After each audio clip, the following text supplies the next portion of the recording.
1927.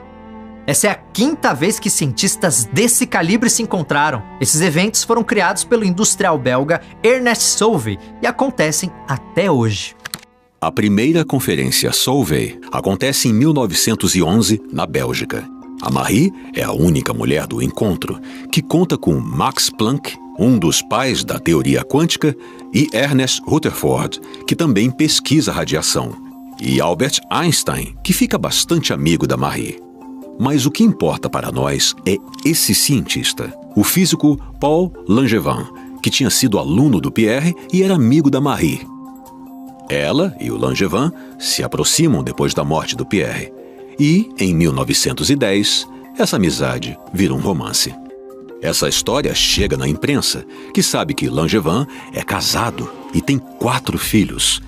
A verdade é que ele e a esposa nem moram mais juntos, pois o casamento só existe no papel, mas a imprensa não quer nem saber disso.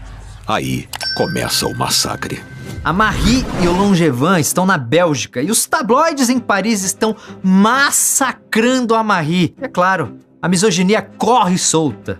Muitas manchetes a colocam como uma estrangeira imoral que destruiu uma família francesa.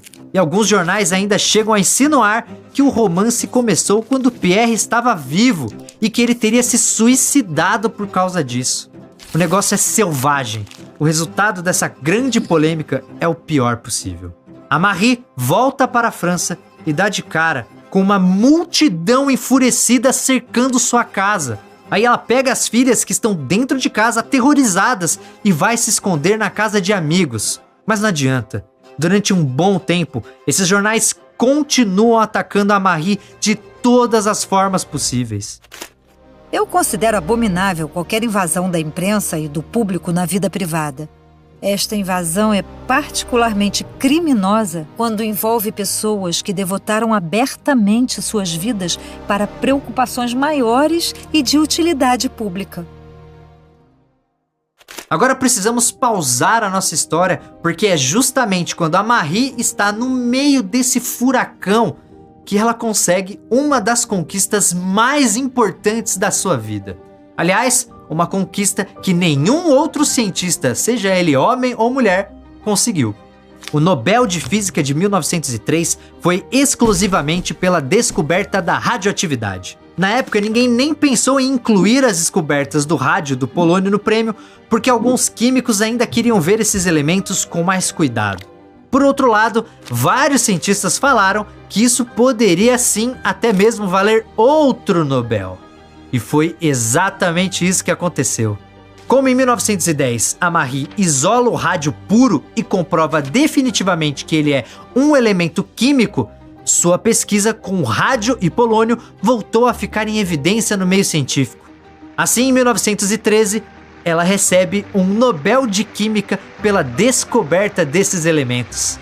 E esse prêmio firma a Marie Curie como um dos maiores nomes da história da ciência de todos os tempos.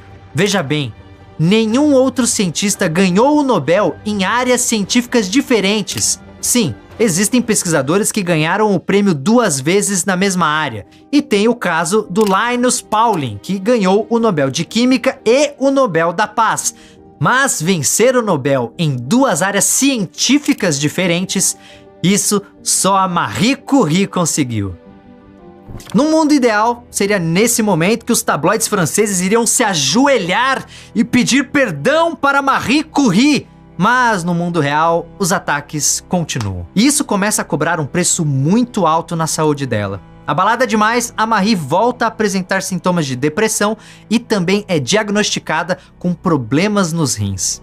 Em 1912, ela vai tratar esses problemas numa clínica e passa por uma cirurgia. Os médicos são claros: repouso total. Então ela só volta a trabalhar no final do ano. Uma curiosidade, ela e o Langevin acabam não ficando juntos, mas numa virada do destino, seus netos se casam décadas depois. Mas, vem cá, e aquele instituto de rádio ficou só na promessa? Nada disso. A construção do instituto está a todo vapor numa rua chamada Pierre Curie. Mas quando a obra termina, todos os funcionários foram convocados para o exército.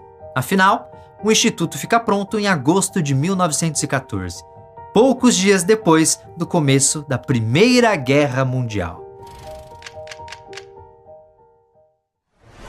Estou decidida a colocar todas as minhas forças a serviço do meu país adotivo, já que eu não posso fazer nada pelo meu desafortunado país natal neste momento. Em 1914, explode a Primeira Guerra Mundial, o que dá início a batalhas em diversas partes do globo, especialmente na Europa. E 2 cenários destes combates são muito importantes para Marie Curie. Um deles é a Polônia. Com seu território ainda dividido e controlado por outras nações, a Polônia é palco de muitos conflitos na chamada Frente Oriental. O outro é a França. Logo nos primeiros meses da guerra, o território francês é invadido pelas tropas alemãs. Tentando defender sua pátria, os soldados franceses começam a participar de algumas das maiores e mais violentas batalhas da Primeira Guerra. Os raios-x podem salvar muitos soldados feridos. A Marie sabe disso. O problema é que as máquinas de radiografias ficam em hospitais, longe dos campos de batalha. Então, ela tem a ideia de adaptar um carro, colocando no veículo equipamentos de raio-x ligados a um gerador alimentado pelo motor. Assim, as radiografias podem ser feitas perto do fronte de batalha. Mas o exército francês não quer bancar essa ideia.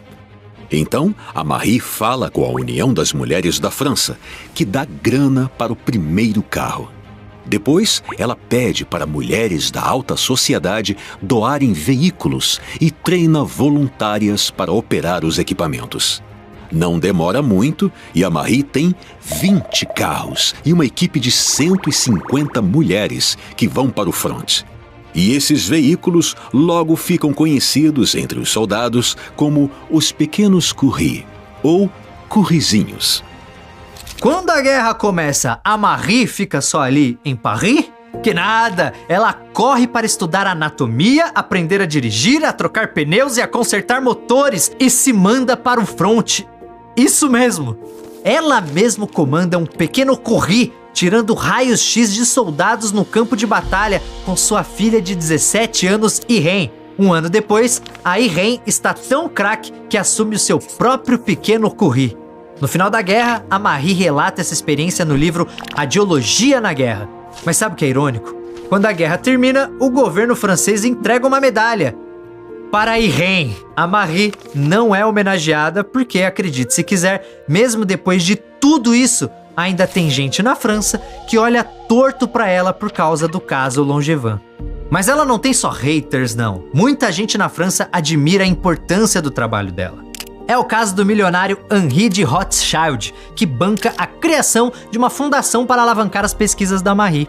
É assim que, em 1920, nasce a Fundação Curie, criada para bancar o Instituto do Rádio. De um lado, a fundação recebe doações, do outro, o Instituto faz pesquisas com esse dinheiro.